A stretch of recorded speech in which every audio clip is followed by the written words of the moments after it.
Hello everyone, কী অবস্থা সবার? আজকে সকালে খেয়েছি রুটি দিয়ে ডিম ভাজি। তারপর দুপুরে খেয়েছি মিষ্টি কুমড়া ভাজি, যেটা আম্মু অনেক বেশি রসুন দিয়ে রান্না করেছে। মিষ্টি কুমড়া ভাজি আমার খুবই ভালো লাগে খেতে।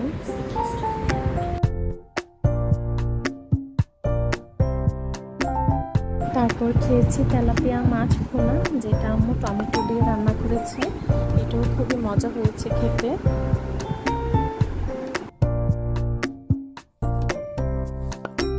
তারপর ছিল লাউয়ের তরকারি। আমি মাছের সাথে অল্প একটু লাউয়ের তরকারি নিয়ে নিই। তো এই ছিল আজকের দুপুরের খাবার। তারপর বিকেলের দিকে খেয়েছিলাম আমড়া মাখা,